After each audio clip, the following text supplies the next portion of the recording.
ഈ അടുത്ത കാലത്ത് വന്ന 2 കമ്മീഷനുകളിൽ ഒന്നാണ് JB കൊച്ചി കമ്മീഷൻ. ക്രൈസ്തവ സമുദായത്തിന്റെ ജീവനോപാധി, വിദ്യാഭ്യാസ പ്രതിസന്ധികള്, സാമൂഹ്യ പിന്നോക്കാവസ്ഥ ഇതൊക്കെ പഠിക്കാൻ വേണ്ടിയാണ് JB കൊച്ചി കമ്മീഷനെ നിയമിച്ചത്. അതോടനുബന്ധിച്ച് അതിന് ശേഷമായിട്ട് വന്നതാണ് ജസ്റ്റിസ് കമ്മീഷൻ. അതായത് സംവരണേതര വിഭാഗത്തിന്റെ സാമ്പത്തികമായി പിന്നോക്കാവസ്ഥയ്ക്ക് നിൽക്കുന്ന ആളുകളെ കുറിച്ചും സംവരണ വിഭാഗത്തെ കുറിച്ചും പഠിക്കാനുള്ള മുന്നോക്ക സമുദായം എന്നാണ് പൊതുവിൽ അറിയപ്പെടുന്നത് ഒരു കമ്മീഷൻ. ഈ 2 കമ്മീഷനുകളും വളരെ പ്രസക്തമായിട്ടുള്ള കമ്മീഷനുകളാണ്. നമുക്ക് ആ കമ്മീഷനുകളെ അത്തരത്തിൽ അണ്ടർ എസ്റ്റിമേറ്റ് ചെയ്യാൻ കഴിയില്ല. ഉർവശി ശാപം ഉപകാരം എന്ന് പറഞ്ഞതുപോലെ അത് കമ്മീഷനെ വെച്ചത് വാസ്തവത്തിൽ ഈ കമ്മ്യൂണിറ്റികൾക്ക് വളരെ, അല്ലെങ്കിൽ ഈ കമ്മ്യൂണിറ്റികൾക്ക് വളരെ ഉപകാരപ്രദം തന്നെയാണ്. അതിനെ നമ്മൾ അപ്രീഷിയേറ്റ് ചെയ്യേണ്ടത്. അതിൽ റിപ്പോർട്ട് സമർപ്പിക്കാൻ താമസിച്ചു എന്നുള്ളതും ശരിയാണ്. എന്നാലും റിപ്പോർട്ട് സമർപ്പിച്ചിട്ട് മെയ് മാസത്തിൽ സബ്മിറ്റ് ചെയ്തു 4-5 മാസങ്ങൾക്കുള്ളിൽ തന്നെ ഉടനടി നടപടി ഉണ്ടാകുമെന്ന് നമുക്ക് പ്രതീക്ഷിക്കാനും വയ്യ. എങ്കിലും അതിന്റെ നടപടിക്രമങ്ങൾ ആരംഭിക്കേണ്ട സമയം തീർച്ചയായിട്ടും അത് ചെയ്യുന്നില്ല എന്നുള്ളത് നമുക്ക് ആശങ്ക ഉണർത്തുന്ന കാര്യമാണ്.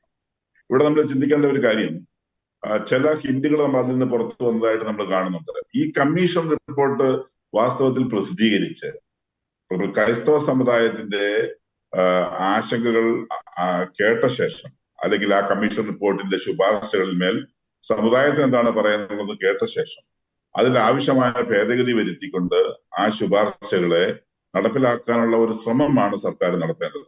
ആ റിപ്പോർട്ട് അതുപോലെ എടുത്ത് പ്രസിദ്ധീകരിച്ചുകൊണ്ട് മാത്രം കാര്യമായില്ല.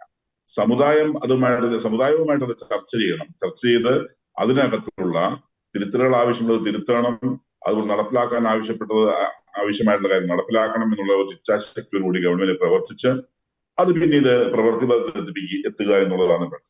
അപ്പൊ ഈ ഒരു പ്രാരംഭ ചർച്ച പോലും ഇവിടെ തുടങ്ങി വെച്ചിട്ടില്ല എന്നുള്ളത് നമുക്ക് ആശങ്കയുള്ളതാക്കുന്ന കാര്യമാണ്. കാരണം റിപ്പോർട്ട് പുറത്തുവിട്ടിട്ട് അത് മനസ്സിലാക്കി അതിൽ ഇന്ന കാര്യങ്ങളുണ്ട്, ഇന്ന കാര്യങ്ങൾ അതിനകത്ത് കറക്റ്റ് ചെയ്യപ്പെടേണ്ടതെന്ന്, അല്ലെങ്കിൽ ഇന്ന കാര്യം നടപ്പാക്കണമെന്ന് എന്നത് വ്യക്തത വരുത്തേണ്ടത് അടിയന്തരമായി ചെയ്യേണ്ട കാര്യം തന്നെയാണ്. നമ്മൾ ചിന്തിക്കുമ്പോൾ നമ്മൾ മനസ്സിലാക്കേണ്ട മറ്റു ചില വസ്തുത കൂടിയുണ്ട്. ക്രിസ്ത്യൻ കമ്മ്യൂണിറ്റിയെ കുറിച്ചുള്ള ഒരു പെർസെപ്ഷൻ ഉണ്ടല്ലോ പൊതുവില്. അവര് സാമ്പത്തികമായ ഉന്നമനമുള്ളവരാണ്, വിദ്യാഭ്യാസം അവരുടെ കയ്യിലാണ്, അല്ലെങ്കിൽ അത്തരത്തിലുള്ള ഒരു തെറ്റായ പെർസെപ്ഷൻ സമൂഹത്തിൽ കുറെ കാലങ്ങളായി നിൽക്കുന്നുണ്ട്. അതെല്ലാം എത്രയോ പിന്നോക്കം പോയി എന്നുള്ളത് നമുക്ക് തിരിച്ചറിയണം. ഇത് കേവലം ഒരു സ്കോളർഷിപ്പിന്റെ വിഷയമല്ല, മറിച്ച് ഈ ക്രിസ്ത്യൻ കമ്മ്യൂണിറ്റിയുടെ മഹാഭൂരിപക്ഷം വരുന്ന 80% വരുന്നത് കർഷകരാണ്. ആ കർഷകരിൽ അല്ലെങ്കിൽ മത്സ്യബന്ധന ആളുകളിൽ മിക്കവാറും മെജോറിറ്റി കടക്കണിയിലാണ്. അവരുടെ വിലക്കയറ്റവും ഉൽപാദന ചെലവും അമിതമായ ഉൽപാദനത്തിലുമൊക്കെ അവരെ ശക്തമായിട്ട് ബാധിച്ചുകൊണ്ടിരിക്കുന്നു എന്നുള്ളത് നമുക്കറിയാം.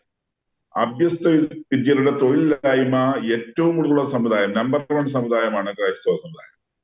പ്രവാസിവൽക്കരണത്തിന്റെ വലിയ ദുരന്തം അനുഭവിച്ചുകൊണ്ടിരിക്കുന്നതാണ് ക്രൈസ്തവ സമുദായം. അതുപോലെ തന്നെ നമ്മൾ ആരും കാണാത്ത ഒരു വസ്തുതയാണ്, there is an invisible poverty, ഒരു ദൃഷ്ടിഗോചരമല്ലാത്ത ഒരു അദൃശ്യ ദാരിദ്ര്യം ക്രൈസ്തവ സമുദായത്തിൽ നിലനിൽക്കുന്നുണ്ട്. ഇപ്പോ പണ്ട് അത്രയും ഉണ്ടായിരുന്നില്ല. പുറമെ നോക്കുമ്പോ ക്രൈസ്തവ സമുദായത്തിലെ അംഗങ്ങൾക്ക് പൊതുവിൽ വീടുണ്ട്, കാറുണ്ട്, അല്ലെങ്കിൽ വീട്ടിൽപ്പെട്ട ഫർണിച്ചർ ഉണ്ട്, അല്ലെങ്കിൽ മറ്റുപകരണങ്ങളുണ്ട്, ഫ്രിഡ്ജുണ്ട്, വാഷിംഗ് മെഷീൻ ഉണ്ട്, TV ഉണ്ട്, എല്ലാം ഉണ്ട്. പക്ഷെ ഇതെല്ലാം ആരുടേതാണെന്ന് അന്വേഷിച്ചു പോകുമ്പോഴാണ് നമ്മൾ മനസ്സിലാക്കുന്നത് ഇതൊക്കെ ഏതെങ്കിലും ഫിനാൻസ് സംവിധാനങ്ങളുടെയോ അല്ലെങ്കിൽ ഏതെങ്കിലും ബാങ്കുകളുടെയാണ്. ഇവരെല്ലാം ഇത് കടക്കണിയിലാണ്. കാരണം ഇവരിത് മേടിച്ചിട്ട് സമൂഹത്തിൽ സോഷ്യൽ സ്റ്റാറ്റസ് കീപ്പ് ചെയ്യാൻ വേണ്ടി അവൻ മറ്റുള്ളവരെ പോലെ ജീവിക്കാൻ വേണ്ടി ചെയ്യുന്നതാണ്. ഒരിക്കലും അവനെ കുറ്റപ്പെടുത്താൻ കഴിയില്ല. അങ്ങനെ വരുമ്പോൾ ഇവരുടെ ശരാശരി വാർഷിക വരുമാനം, നമ്മൾ പല പഠനങ്ങളും നടത്തിയതാണ്, ഈ കോശി കമ്മീഷന് വേണ്ടി തന്നെയും ഹരിഹരൻ കമ്മീഷന് വേണ്ടി തന്നെയും പഠനങ്ങളിൽ നമുക്ക് വെളിവാകുന്ന യാഥാർത്ഥ്യമുണ്ട്. അതായത് ഈ കമ്മ്യൂണിറ്റിയിലെ ശരാശരി 20% ആളുകളുടെ വാർഷിക വരുമാനം 10,000 രൂപയിൽ താഴെയാണ്. നമ്മളത് തിരിച്ചറിയണം. 30% ആളുകളുടെ വാർഷിക വരുമാനം 25,000 രൂപയിൽ താഴെയാണ്. 37% ആളുകളുടെ വാർഷിക വരുമാനം 50,000 രൂപയിൽ താഴെയാണ് വാർഷിക വരുമാനം. എന്ന് പറഞ്ഞു കഴിഞ്ഞാൽ 40% ഈ അദൃശ്യ ദാരിദ്ര്യത്തിന്റെ പിടിയിലകപ്പെട്ട് കണക്കടിയിലകപ്പെട്ട് കിടക്കുകയാണ്. 24% ഇത് കൃത്യമായ പഠനത്തിന്റെ രേഖയാണ് ഞാൻ പറയുന്നത്. പാറോക്ക് എന്ന് പറയുന്ന തൃശ്ശൂരും അതുപോലെ തന്നെ താമരശ്ശേരി ഡയസിലും ഞങ്ങൾ നടത്തിയ പഠനത്തിന്റെയും സമാനമായിട്ടുള്ള റിസൾട്ടുകളാണ് വന്നത്.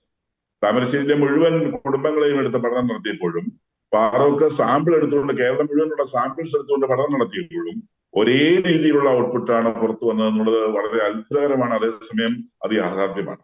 24% കൃഷി മൂലമുള്ള സാമ്പത്തിക ബാധ്യത പേറുന്നവരാണ് ഈ സമൂഹത്തിൽ. അപ്പോൾ നമ്മൾ പുറമേ നിന്ന് നോക്കുമ്പോൾ എല്ലാം ഭംഗിയുള്ളവരാണെന്ന് പറയുമ്പോഴും കടക്കണിയിൽപ്പെട്ട് കിടക്കുന്നവരാണ് 66%. അതുപോലെ തന്നെ വിദ്യാഭ്യാസം പൂർത്തീകരിക്കാൻ കഴിയാതെ സാമ്പത്തിക പ്രതിസന്ധി മൂലം വിദ്യാഭ്യാസം കംപ്ലീറ്റ് ചെയ്യാൻ കഴിയാതെ കഴിയുന്നവർ ഒരു 10-20% ആളുകളുണ്ട് ഈ സമൂഹത്തില്. 5% താഴെ ആളുകൾക്ക് മാത്രമാണ് സ്കോളർഷിപ്പ് ലഭിക്കുന്നത്. ഇവിടെ ഈ 10-20% സമൂഹത്തില് 5% താഴെ ആളുകൾക്കാണ് നമുക്ക് സ്കോളർഷിപ്പ് പോലും കഴിഞ്ഞ 10 കൊല്ലമായിട്ട് ലഭിച്ചുകൊണ്ടിരിക്കുന്നത്. അപ്പൊ നമ്മൾ മനസ്സിലാക്കേണ്ടത് ഇതെല്ലാം ഈ സമൂഹത്തിന്റെ സാമ്പത്തിക പിന്നോക്കാവസ്ഥ, സാമൂഹിക പിന്നോക്കാവസ്ഥ, വിദ്യാഭ്യാസ പിന്നോക്കാവസ്ഥ എല്ലാം കാണിക്കുന്നുണ്ട്. അതിന് ഉതകുന്ന വിധത്തിൽ ഈ കമ്മീഷന്റെ റിപ്പോർട്ടുകൾ പഠിച്ച് ഈ സമുദായത്തെ ലിഫ്റ്റ് ചെയ്യാൻ ആവശ്യമായിട്ടുള്ള നടപടിക്രമങ്ങൾ സ്വീകരിക്കുക എന്നുള്ളതാണ് ഗവൺമെന്റിന്റെ ഭാഗത്ത് ചെയ്യേണ്ടത്.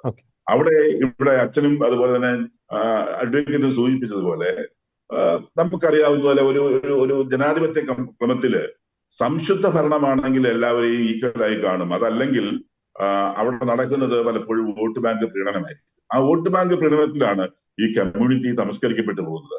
അതിനെ ഈ വോട്ട് ബാങ്ക് പ്രീണനത്തെ മൂടിവെക്കാൻ, അതല്ലെങ്കിൽ ക്രൈസ്തവ സമുദായത്തിന്റെ ആവശ്യങ്ങളെ തമസ്കരിക്കാൻ ക്രൈസ്തവ സമുദായം സാമ്പത്തികമായി വെൽ ഓഫ് ആണ് എന്ന് പറയുന്ന ഒരു പെർസെപ്ഷൻ സമൂഹത്തിൽ ഉണ്ടാക്കിയെടുത്തിട്ടുണ്ട്. ആ പെർസെപ്ഷൻ മറ്റ് സമുദായങ്ങളിലേക്കെല്ലാം പല മേഖലകളിലൂടെ ചില സമുദായം തന്നെ പ്രത്യേകമായിട്ട് ടാർഗറ്റ് ചെയ്തുകൊണ്ട് പ്രചരിപ്പിച്ചിട്ടുമുണ്ട്. കഴിഞ്ഞ ഒരു 10-20 വർഷം നമ്മളത് കാണുന്നതാണ്, 90-കൾ മുതൽ നമ്മളത് കാണുന്നതാണ്.